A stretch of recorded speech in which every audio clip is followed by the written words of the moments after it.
Nobody has more respect for women than I do. Nobody. Hillary Clinton wants to abolish it, believe me. She wants to abolish our Second Amendment. I think they didn't deny it. I don't think anybody denied it. Other presidents did not call. They'd write letters, and some presidents didn't do anything. Many people have come out and said I'm right. You really do have to ask yourself, where does it stop? Hello and welcome to Fallacious Trump, the podcast where we use the insane ramblings of a flag-hugging weirdo to explain logical fallacies. I'm your host, Jim. And I'm your other host, Mark. A logical fallacy is an error in reasoning that results in bad or invalid arguments. The logical fallacy we're looking at this week is the Ad Hominem Fallacy, also known as abusive fallacy, personal attack, and name-calling. So, I can't quite believe it's taken us this long to get around to the Ad Hominem Fallacy, because it is one of the... It's not only one of the best known, but it's one of the ones that people most associate with Trump.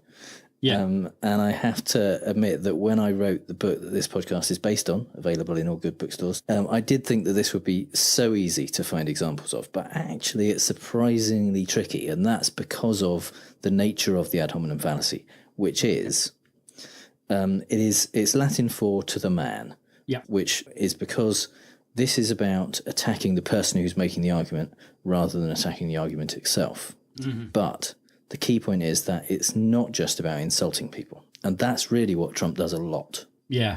He spends a great deal of time name-calling and attacking people. And then trying them out. He doesn't always do it in the context of an argument or in the context of making a point. Often it's just insulting people. And that's not a fallacy. Just insulting someone or saying, for example, if I said that Trump doesn't know anything about wall building and he's an orange shit gibbon, that's not a logical fallacy. That is two independent facts. If I said he doesn't know anything about the wall building because he's an orange shit gibbon, that's a fallacy. Okay, right. So, and it's his orange shit gibbonness that means he's unsuited for the office of wall builder. Yeah. Purely on that, the it's hard to make that case, really. So that's why it's not as easy as I thought to find examples with Trump. Right. But still, to be fair, there's plenty to go around. Right, yes. So the first example is from an interview that he did on Fox and Friends in 2017. And Pete Hegseth, the interviewer, asked about Elizabeth Warren. How do you overcome that when someone like Senator Elizabeth Warren literally says people are going to die because of President Trump's health care bill? Well, I actually think she's a hopeless case. I call her Pocahontas, and that's an insult to Pocahontas. I actually think that she is just somebody that's got a lot of hatred, a lot of anger. So he didn't address the point that was being asked at all. He didn't talk about healthcare. He didn't say why she's wrong about her stance on his healthcare plan. He just attacked her and said about how she's got a lot of anger and he calls her Pocahontas. And that's absolutely classic ad hominem. It's avoiding, as so many logical fallacies do, avoiding the question, avoiding the point that's being made and focusing on something else. And in this case, it's focusing on the person that's making the argument. And saying because she's got a lot of anger and all that stuff, that makes her objection or the point that she was making, it makes it irrelevant because she's just angry and therefore you can't ascribe any sense to what she's saying or trust what she's saying. Yeah, that's why it's okay to dismiss her, basically. Yeah. So, and he's just horrifyingly pleased with himself about calling her Pocahontas. I call her Pocahontas. And that's an insult to Pocahontas. But that's just being an arse.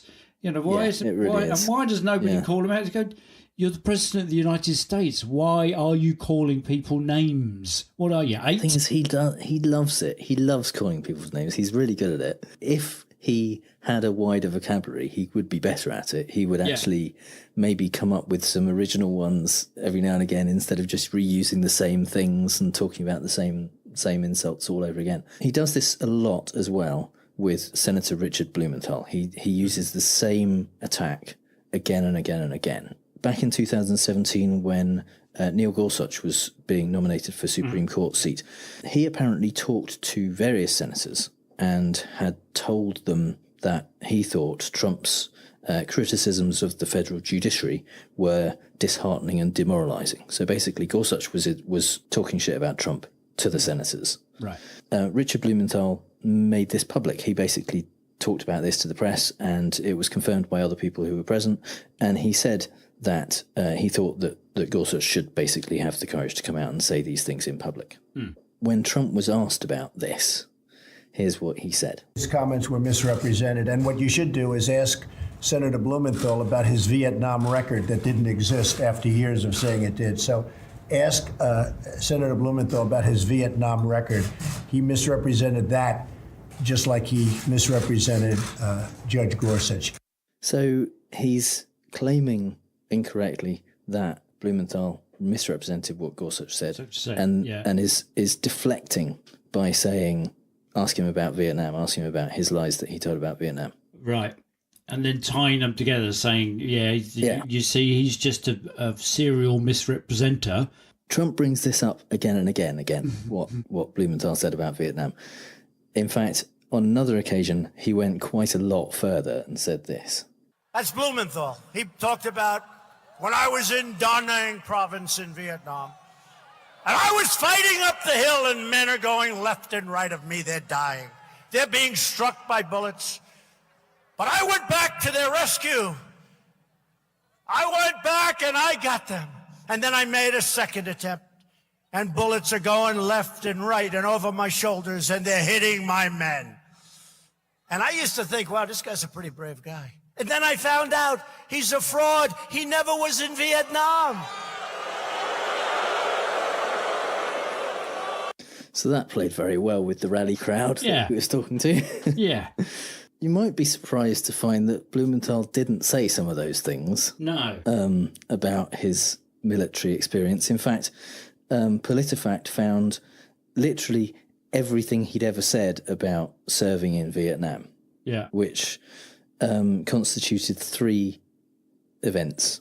In 2003, Blumenthal was speaking at a rally supporting troops overseas. He said, when we returned, we saw nothing like this. That's what he said. That's it. That suggests that he had been serving overseas. Right.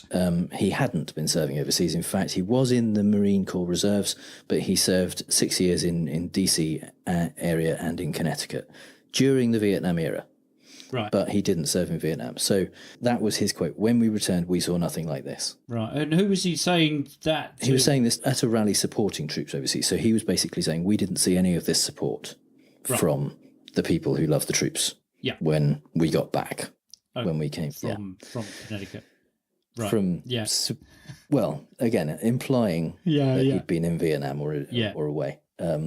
He said a similar thing in 2007 at a Memorial Day parade in Connecticut, and at a 2008 ceremony for veterans and senior citizens. Blumenthal said, "We've learned something important since the days that I served in Vietnam." That is the extent of his claims that he fought in Vietnam. Right. The other bits are just taken from Forrest Gump. Yeah, so the entire thing about Da Nang province, which isn't even a province, it's a city, and and about fighting up the hill and bullets left and right and people dying and him going back for other people and it's completely made up by Trump. He's never said that at all.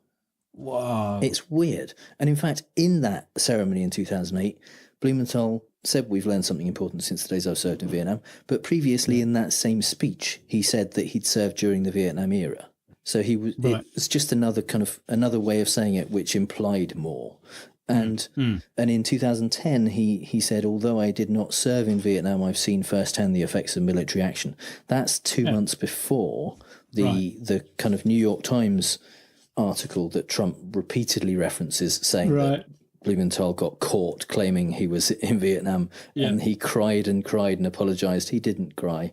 He said, I'm sorry, I misspoke. So Trump has taken really quite a small thing where someone who served during Vietnam said they served in Vietnam and gave no more details, and turned it into this massive kind of valor stealing event. And created this myth about Blumenthal being a serial liar and claiming that he was a massive war hero.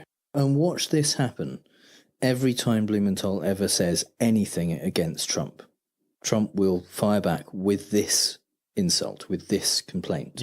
Yeah. It's always the same. And he never addresses anything Blumenthal says. He just says, phony Vietnam veteran Blumenthal is saying this. Yeah. We shouldn't listen to him. And it's phony Vietnam facts that Trump is making up. So, but does anybody call Trump out and say, yeah, you always say that, and it's never been true? Yeah, people do, but it doesn't make any difference. He just keeps doing it. No. And now is the time, I think, for Mark's British politics corner. You won't be surprised to hear that the idea of ad hominem also occurs in UK politics. In fact, it's kind of almost enshrined in the function of Prime Minister's questions, which, as we've discussed before, there's questions are asked by the Leader of the Opposition to the Prime Minister about pressing issues of the day, about the incumbent government's policies towards education, transport, whatever.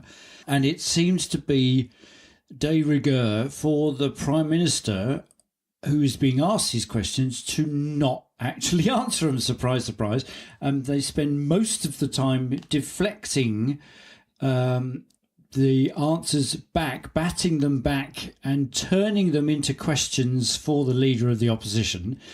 And in doing so, people's focus is then saying, well, why isn't he answering? Why isn't he answering these? Well, because it's not his job to. He's not the Prime Minister. So just to set the scene, this is a famous one. Before Cameron whistled his merry tune and left office after having lost the EU referendum, he was talking, they were swapping insults. No, they were swapping observations about what their mothers would say to them.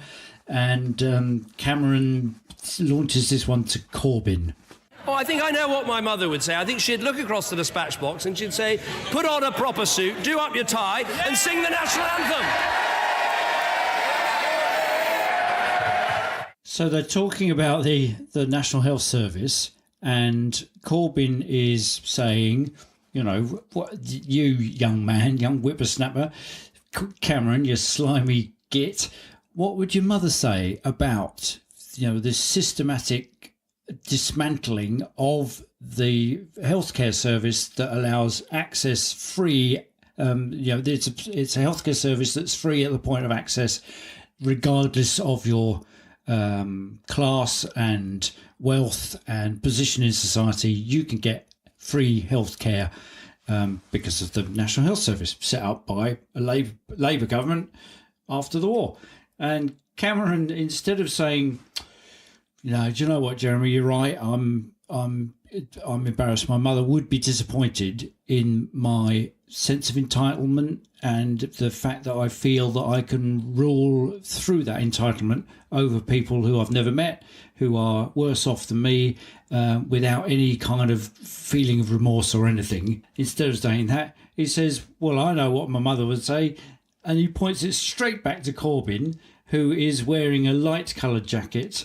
His tie is slightly undone. He's recently not sung the national anthem at a at some remembrance service that he attended, and so he's pointing out, well, yeah, just smarten yourself up, man. You can't come at me about the NHS because your tie isn't done up properly. Yeah. And to the roars of other entitled, pompous, self-important, uncaring people in his side of the party. So going on from that, this is the update to like a year later, Theresa May is now in charge, and Corbyn is asking a question about schools. So there's a new funding structure that's being discussed in consultation by the Tory party. Various Tory ministers have said what this is going to lead to is an effective cash cut in the funding available to primary schools and secondary schools because it's all being diverted to free schools, and the Tory party wanting to reintroduce a tiered schooling system. So it is about, putting those people who are able to afford to go to or who are brighter off into a different school. So they're streaming the schools and bringing back in grammar school education, which was the kind of thing that was going on when Cameron was a boy, when Corbyn was a boy. And Corbyn doesn't like this because he's he wants health for the many, he wants equal opportunity for education for the many, and he's a socialist, he's good socialist principles. And so he's asking questions about the budget, and Theresa May comes back with a Tory kind of response. In the budget, the government found no more money for the schools budget, but it did find £320 million for her own special grammar schools vanity project. So there's no money for Eileen's schools, yet £320 million for divisive grammar schools. What kind of priority is that? He talks about the issue of the sort of system in schools we want. Yes, we want diversity. We want different sorts of schools. We have put money into new school places. But I say to the right honourable gentleman, his shadow Home Secretary sent her child to a private school. His shadow Attorney General sent her child to a private school. He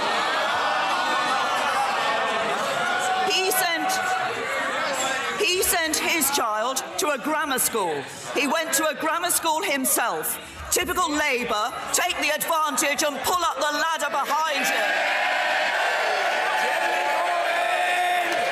you. And they bloody love it, the entitled sods. And they go, and it isn't typical Labour to, we'll get onto the ad hominem in a minute. It isn't typical Labour to climb up the ladder and pull it up behind you. That's typical Tory. So she's doing that thing whereby you accuse the person that's accusing you of things of doing the very thing that you're doing. And Corbyn later on, it is unbearable, and it does make my hackles rise because I'm naturally not a right-winger. And Corbyn, to his credit, he doesn't rise to the bait at all. He just says, well, what I want is a staircase for everyone. I don't want a ladder for the few. I want a staircase for the many. And you go, oh, that's really nice. But the ad hominem, there, instead of her facing the issue at hand, which is there's not funding for existing schools, there's funding available for making what she then terms as diversity, is for making these streamed schools. So let's put all the bright people up here, and then put all the stupid ones down there. And instead of answering that, she just goes through this list and blames him for members of his cabinet sending their kids to what is the available, with no explanation or background story, to even down to you sent your kid to a grammar school and you went to a grammar school yourself. And you go, well, that's as if that negates the position that you hold. So what? So he kind of, if you went to a grammar school and thereby experienced the inequality of the education system, then you could use that education and the access to power that it granted him to become a politician to make that more equal in the future. That's a very valid way of doing it. Yeah, that's an interesting mixture of different fallacies, really, because I think that also includes some circular reasoning there, or possibly begging the question, because saying that he shouldn't be against it because he was advantaged by it presupposes that it's an advantage.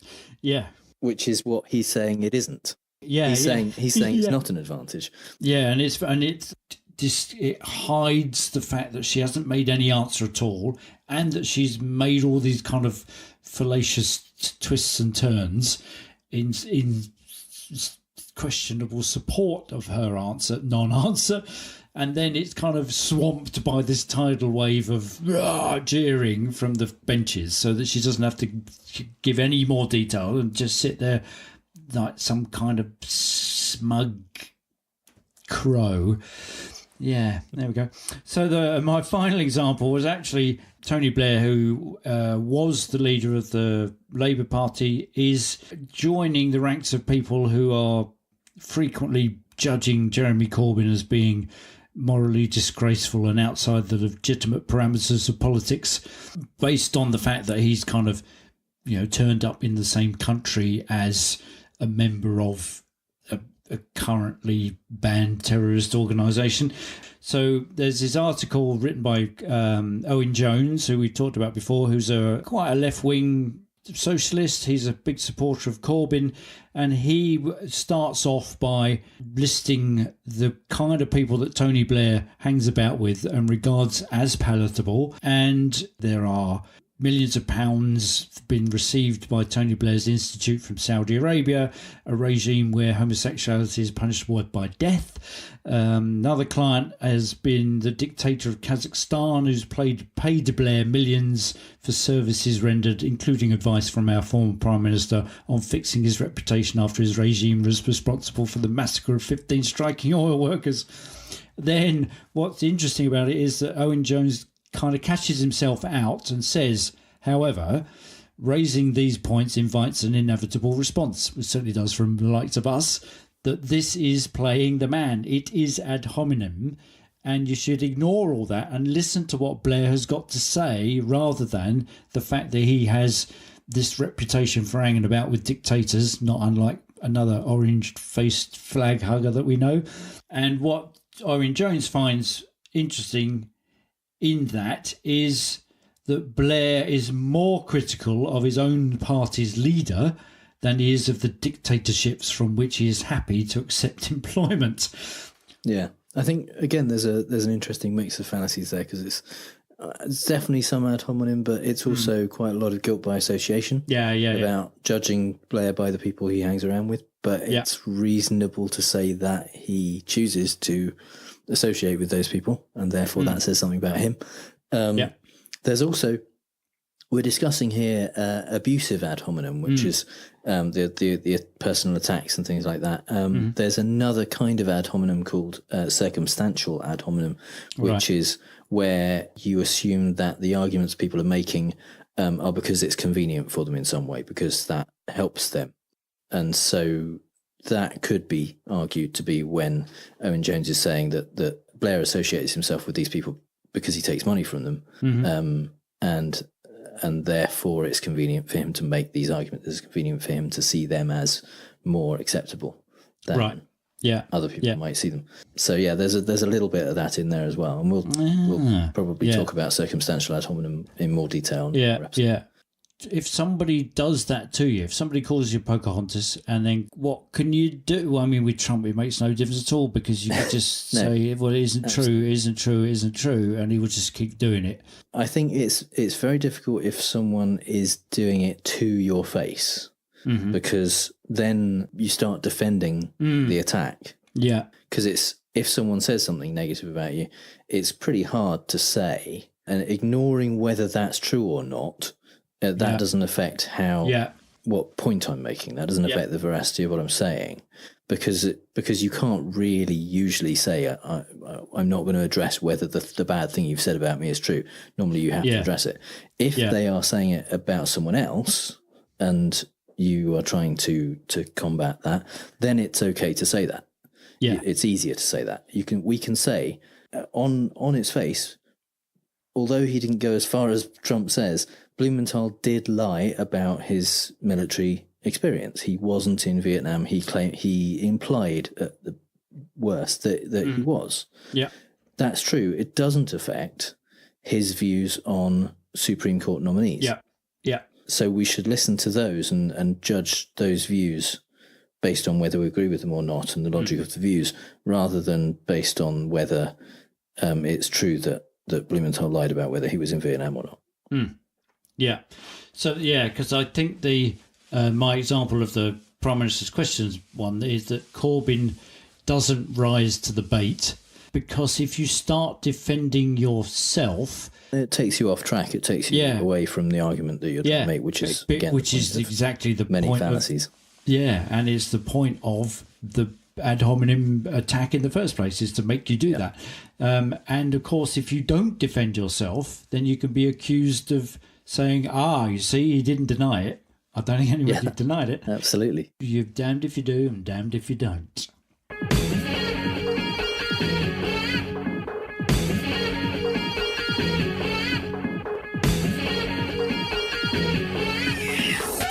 It's a wild fallacy, a twisted wild fallacy.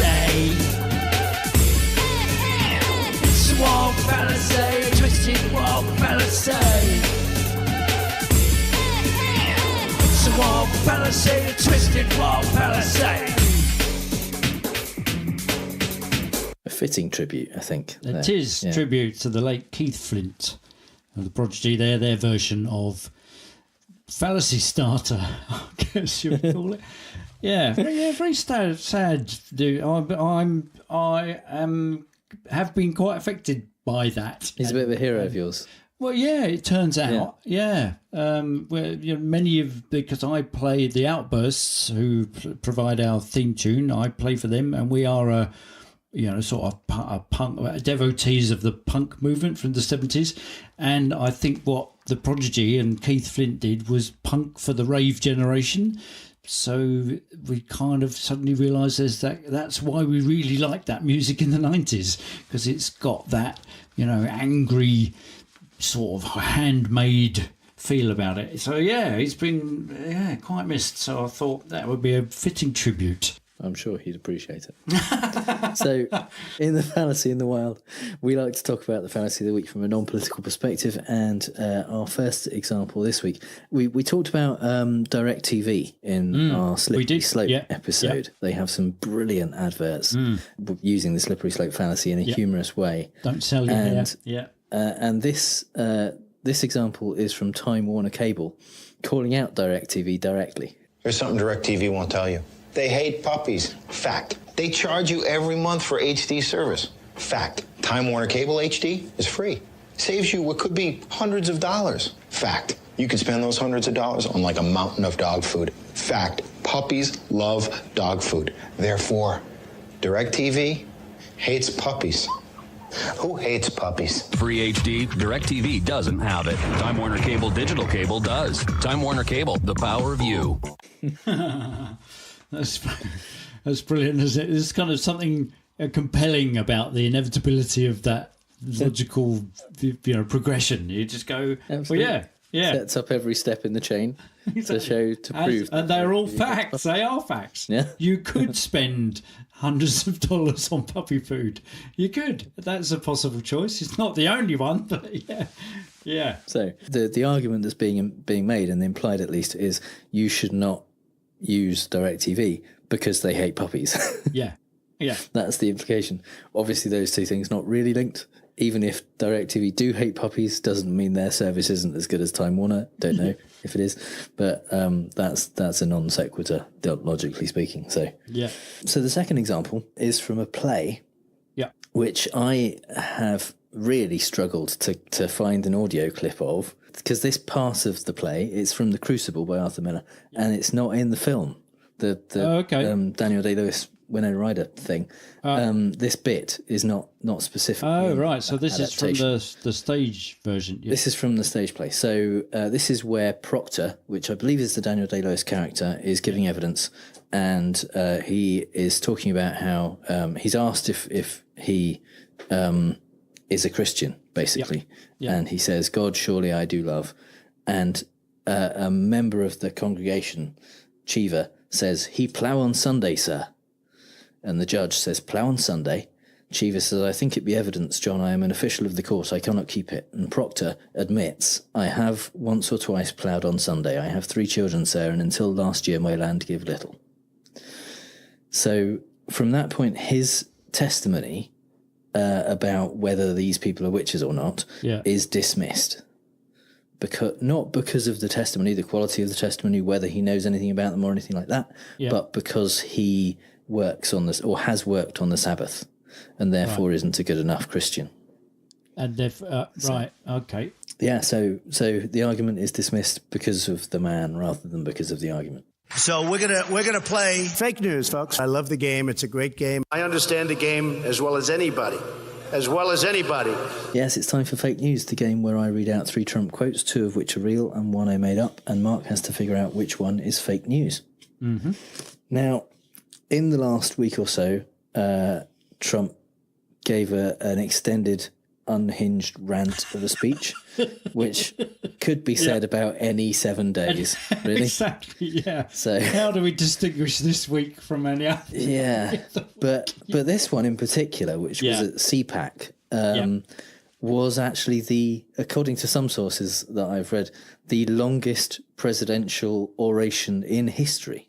And that wasn't just him being hyperbolic. Wow. Not him. He didn't even say it. Wow. Yeah, he just went on and on and on. And it got... Well, I mean, it started out crazy because he came out and he hugged the American flag like a weirdo. Yeah, yeah. And then he just talked about all kinds of different things. It was so bizarre. Basically, what I'm saying is this week's quotes are from that speech. Okay. And possibly the next few weeks' quotes. Because there's a lot. Because there was a lot. But even within that speech, these still have a theme. They're about how much everyone loves Trump. Oh, according to him. Yeah. So, statement number 1. Yeah. When I meet with prime ministers, when I meet with presidents, and I get along with them, because they know that what's taken place over many years, not just the Obama administration, long before that, they can't believe themselves that they got away with it. They can't believe it. An impossible thing. And they like me. Okay. Statement 2. So we're great friends now, Lindsay and I. I mean, I think he likes me a little bit better than I like him, but that's okay. We had some rough moments during the campaign, but now he does whatever I tell him, so we're friends. He's a good...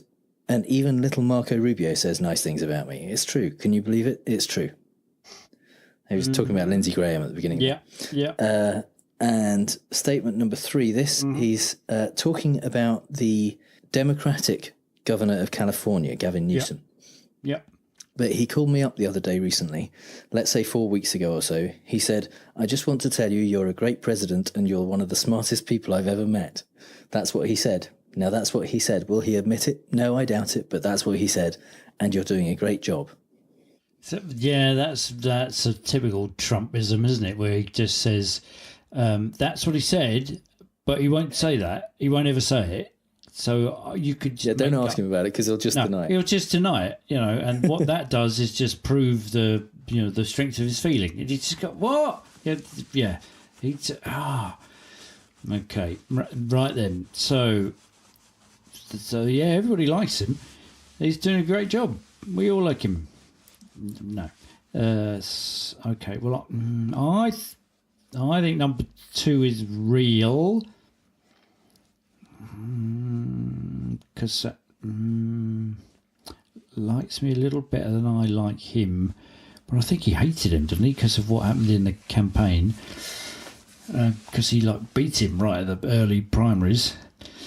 When I meet with prime ministers and I meet with presidents, I get along with them because they know what's taken, and they can't believe they get away with it. I think that one's probably true. Called me up the other day. Let's say 4 weeks ago. So I want to tell you blah blah blah. See, I think that one's true as well. Okay, I'm going to take a punt on number 2. I think number 2 is the one you made up. Okay. Yeah. Even little Marco Rubio. Yeah. Are you sure? You want to change your mind? Yeah. No. No, I'm going to stick... Yeah, number 2 is the one you made up. Yeah. Okay. Yeah. So you think number 1 is real? I do. And number 1 is real. When I meet with prime ministers, when I meet with presidents, and I get along with them, because they know that what's taken place over many years, not just the Obama administration, long before that, they can't believe themselves that they got away with it. They can't believe it. An impossible thing. And they like me. It's just typical, isn't it? That he kind of, it's just what he thinks, and then he ascribes that to other people, and it's vague. It's really vague. It's super vague. He doesn't make clear what he's talking about when he says they can't believe they got away with it, or who they are. Well, say that he got specific from immediately after that. He started talking about President Xi, and well, I'll play it because he went further. Right. President Xi of China, I have great respect. We have a great relationship. I say, how is it possible that you got away with this for so long? And he said, because nobody ever asked us to change. It's true. So, what do you think the odds are that Trump actually asked Xi, how have you got away with this? Not specifying what. Yeah. For so many years. And she said, well, nobody ever asked us to change. Yeah. And in fact, after that, he went on and said, the other presidents said, we did these things and we expected someone to call us and tell us you can't do it, but no one did. This is just bollocks. It's like, there are no signs up. There's no, there's no kind of rules in the international rules of behaviour that we can't... Because we could get away with it. Yeah, we can't introduce the death penalty for drug offenders. Yeah. One of the things he cites at them when he does start getting specific about things they got away with is tariffs on American cars coming in, and he says they went from 15% to 25% to 40%, and no one did anything about it. Just to point out, they only went to 40% in retaliation for Trump's tariffs. Yeah.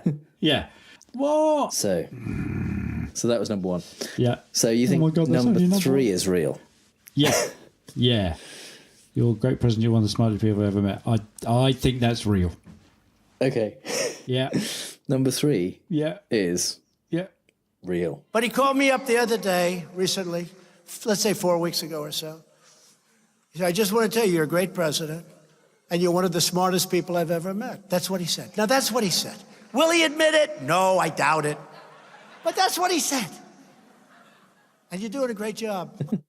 It's just what? And you're one of the smartest people I've ever met. Really? 0% chance that actually happened. Yeah.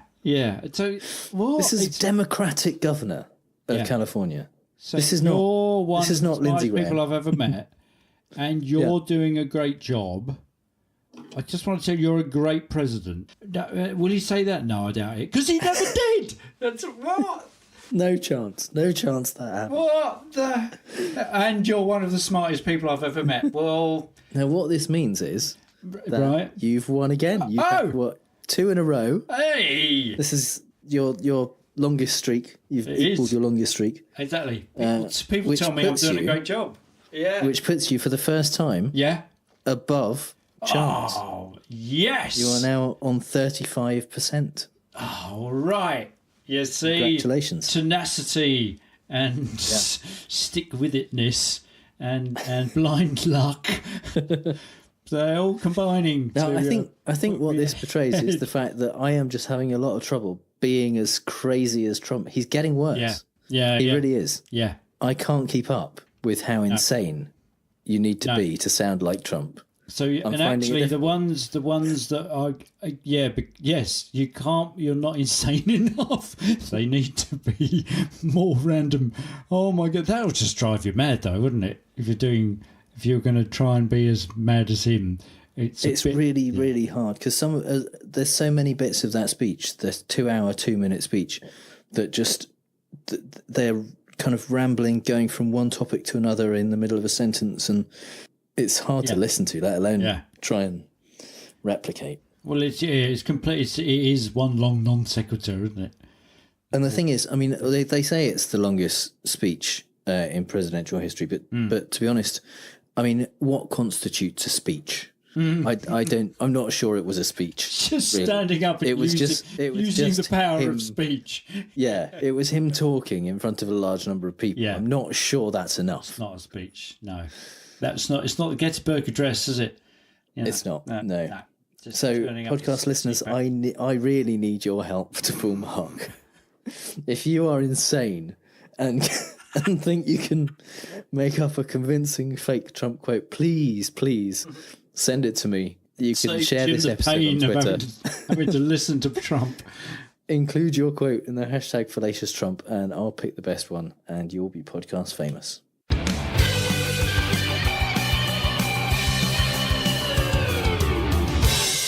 This is the part of the show that this week at least is called Progressive Comedy is Not a Logical Fallacy, because this week I am joined by comedian, regular guest on the Jimmy Dore Show and the Young Turks, and host of the streaming news show on YouTube, Get Your News On with Ron, is Ron Placone. Ron, welcome to Fallacious Trump. Hello, thanks for having me. So how long have you actually been doing comedy? It's been over a decade now. Yeah, I started kind of right out of college and sort of thought I wanted to do radio, which I guess I still kind of do, but I do radio, but yeah, I thought I wanted to do radio, so I tried stand up, and then I kind of got bit by the bug, and I toured pretty much full time for about 5 years. Then I came out to Los Angeles and started working with the Jimmy Dore Show and started doing more stuff, as far as content creation went, and now I kind of do a little bit of everything. I create content, and then I also go on the road some, and it's nice. And how much of your show is kind of political? Well, my stand-up is kind of a little bit of everything. I don't, when I do a stand-up show, I don't do 45 minutes of nothing but politics, because there's more to my life than that. So, I talk about my life, and I talk about my relationships, and I talk about just observations about the world and, bigger picture things about the world that aren't necessarily political. But then I also go into some of the stuff of, hey, this is what's going on right now that I think is worth talking about. And I have thoughts about in punchline form. The comedy tour I do is the Progressive Comedy Tour. So we get people that are familiar with the shows that we're on. I'm referring to myself and Graham Elwood, the other comedian I do the tour with. So, we get people that are kind of coming out knowing that's the sort of stuff they're getting into. Although it's probably fairly well known in the US, I think there's probably some of our UK listeners might not know really the difference between progressive and Democrat. So could you just give us a kind of really quick version of where you stand on that? I would love to, and I'm stoked to be giving it to an international audience. 2016 was a very struggling time for a lot of people in the United States that, are on the left politically, because we kind of realized that all of our worst suspicions about the Democratic Party were true. Over in England, for instance, in many ways, the Democrats, not in all ways, but in some ways, the Democrats are to the right of the Tories on certain issues. But that really isn't reflexive of the people in the United States. Like the people that live in the U.S. are much more, progressive and left-leaning than is reflected in our electoral politics. Are we a little bit behind, England and Scotland and Canada and France and places like that? Yeah, we probably are, but it's not what's reflected in our electoral politics. The problem is that we have a two-party system that is bought and sold by the same people. So in the end, we really have this money party. And, the Democrats talk nicer than the Republicans. And that's about it. And our Overton window has shifted so far to the right that it's almost become a parody of itself at this point. So, there are some progressives within the Democratic Party because there's not really a viable other option yet. But, when you really peel back the layers, we have two right-wing parties. One is a center right-wing party. Center right by contemporary United States standard. I think in the UK it would just be considered a right wing party, and that's the Democrats. And the other side are the Republicans, who are just, I think the nicest way to put it is a fringe right wing party. I think in the UK it would just straight up be called fascist. So those are our choices, right wing or fascist, as far as the rest of the world is concerned. We're not. That's not who we are. I don't for one second believe that's who we are. If I did, this whole interview would be me convincing you to let me be your fucking roommate. All right. So that's not who we are in the United States. Obviously, there's room for the Democrats to move further to the left. Do you think that's going to happen? Do you think that might be part of the response to someone like Trump coming along? A lot of people are trying to do that, and I'm for it. I'm certainly not against it. I have certainly supported people that are running as Democrats.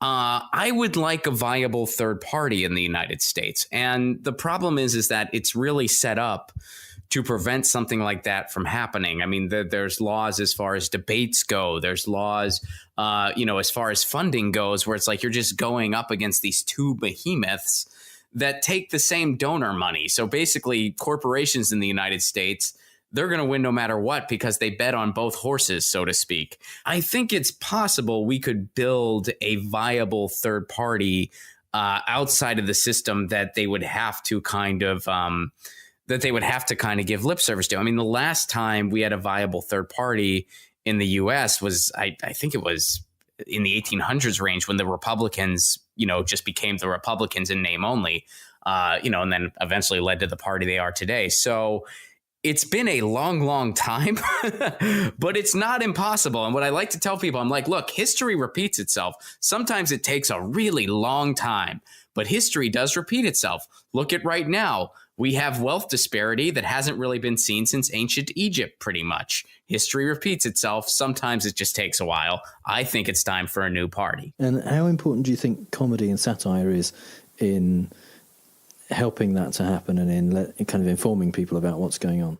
Well, for me, it keeps me sane. I mean, I don't know what I would do otherwise because, I pay attention to this stuff. I mean, I was a news junkie and I was really into news and politics before I got into comedy.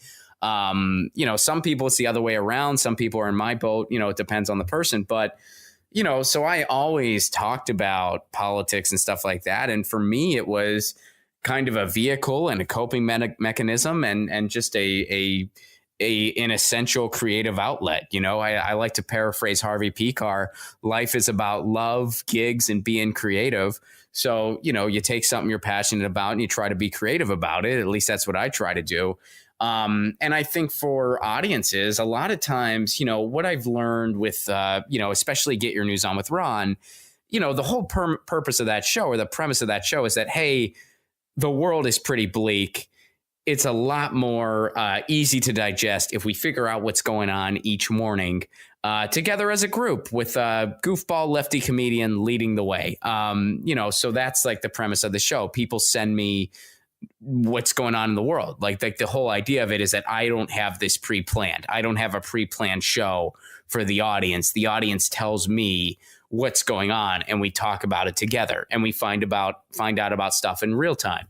And it's a really fun and it's live, show. Right? So and it's live. Watch you finding out about the news as you read the stories, right? Yes, and it's live. And sometimes I have to get that disclaimer because sometimes people will watch clips and they won't be familiar with what the show is, and they'll be like, "Why didn't this fucking guy read something before he did this?" And it's like, well, no, that's not the point. Part of the fun is that I stumble over words sometimes. Part of the fun is that I'm like, well, what the hell? And then I go to the third paragraph and it explains my question. It's all part of the experience. And, at the end of the day, I think a lot of people, they log off that stream just feeling a little bit better about what's going on, feeling like they did their civic duty of knowing what's going on in the world to participate within it. And, doing it in a way that was more communal and fun for them. And I know that it helps keep my sanity. And I really hope it helps the audience the same way it helps me. Okay, cool. So finally, do you think there's anything that can be done to convince Trump supporters to move away or move even slightly away from him and to understand actually what he's like and the lies that he tells? Do you think they're just so embedded in it that there's nothing can be done, or do you have some hope for that at all? I think some are. I think a lot aren't. I mean, there's a lot of different factions of Trump supporters. There's some people that, they are just straight up bigots. I mean, that's just the truth. And, those people, I don't think you're ever really going to change. But then there are some that, again, they really bought that outsider thing from him. They kind of really latched onto it and thought he was going to be that guy. They liked this idea of right-wing populism. They saw how, the Democrats promised them a better situation when it came to jobs and didn't deliver, and the Republicans didn't either. So this guy comes along and he says, I'm going to reopen the steel mills. I'm going to reopen the mines. All this stuff was absolutely ridiculous. He's done none of it. But, you know, when you're living in certain places where you're working 2 and 3 jobs just to survive, you don't know if you'll ever be able to send your kids to college because, you know, college debt is ridiculous in the United States. You're going to maybe buy into the stuff this guy's selling. So the idea of someone coming along that is a real populist, that has a real vision for a jobs program, for infrastructure, for a Green New Deal, I think that would win over a lot of people because people, at the end of the day, they want a good job. They want a good life. They want to have what the American dream that was sold to them. They want to actually have that. So, yeah, I do think there's a large portion of that Trump base that can be won over. And a lot of them, you know, not all of them were for Bernie, but a lot of them were listening to Bernie because they liked a lot of what he had to say. And then when they ended up having a choice between another just establishment insider like a Hillary Clinton, they either stayed home or they just took their chances with Trump. There's a lot of people that fall into that category. And I think those people, you know, they can be convinced to support a left-wing populist. You know, they didn't just subscribe to Trump. I mean, they fell for his lies, but there's also something that they wanted him to be that he clearly isn't. And I think if the real thing came along, I think a lot of people would flock to it. It's good to end on a note of hope there then. Ron Placone, thanks very much for joining me. Where can people find out more about you?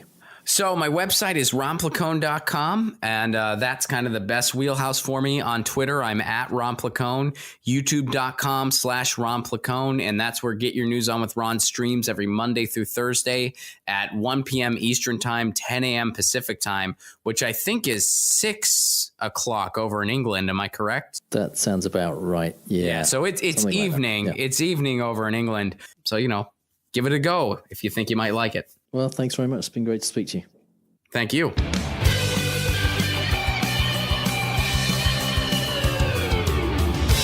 Hey, nice interview. Yeah, good. And finally, some things we really don't have time to talk about. Michael Cohen testified before the House Oversight Committee the day after our last episode came out. Honestly, we could spend an hour talking about how that went, but we don't have an hour, so I'm going to need 60 seconds on the clock to cover the most important points. Mark?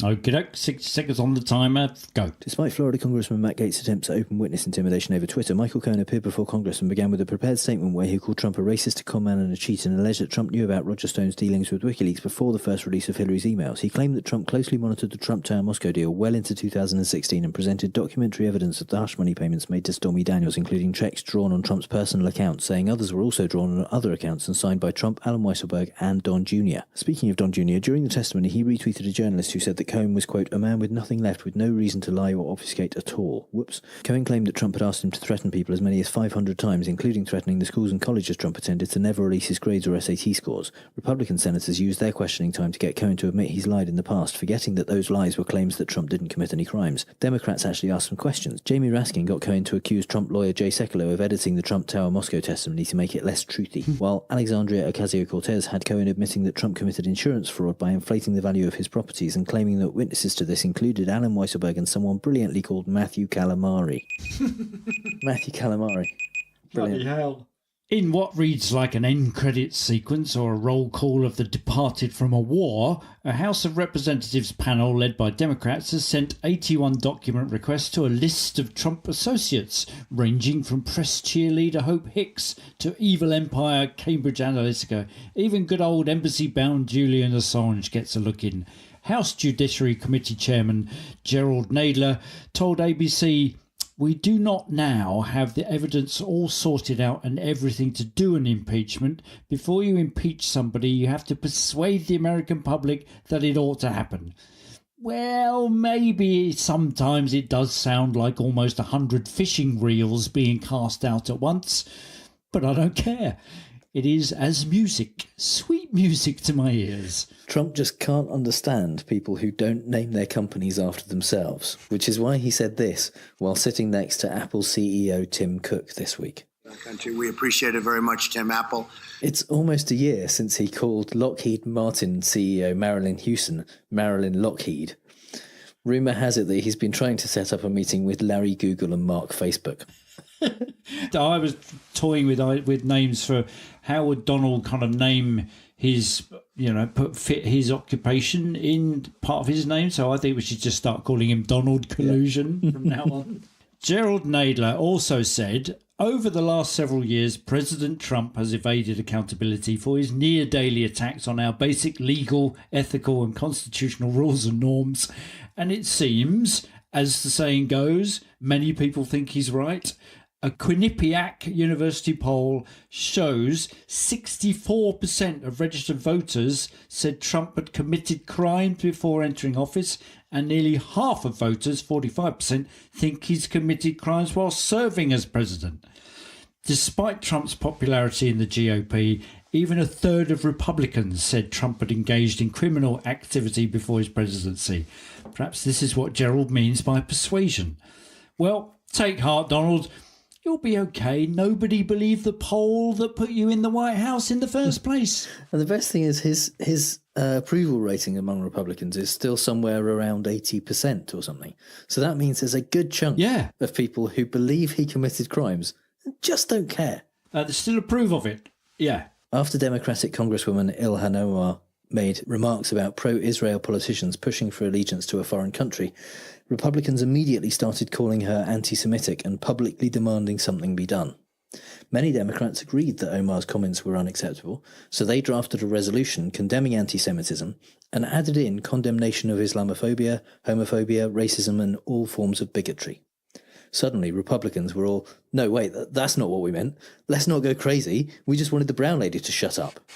And 23 Republican members of Congress voted against the anti-bigotry resolution, while white supremacist Steve King voted present because he just couldn't quite decide whether hate is bad.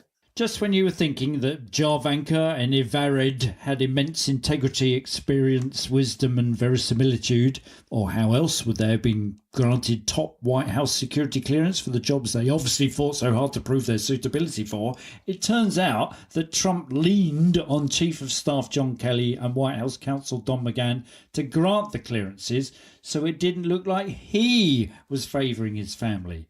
Which, of course, no one suspected at all ever, just like we all think there's been no collusion. What the hell, he's got an honest face. Trump finally made it to Vietnam, just 55 years after he was first invited. But talks with Kim Jong-un didn't go so well this time, and Trump came away without even a pretend agreement like the one he had last time. Less than 48 hours after the talks fell apart, satellite imagery revealed that North Korea has been rebuilding one of its long-range rocket launching sites. Maybe next time elect someone who's good at making deals. Finally on our finally list, yay! Jacob Wohl is apparently eyeing the election in 2020. Our beloved liar-in-waiting and Trump fanboys stress that the accuracy of the information he spreads is not the important part. All that matters is how far those claims travel and how many people believe in them. This from the guy who's completely shit online lies about Robert Mueller that we laughed ourselves silly about many episodes ago did not translate into the real world where real people asked him real questions about actual evidence.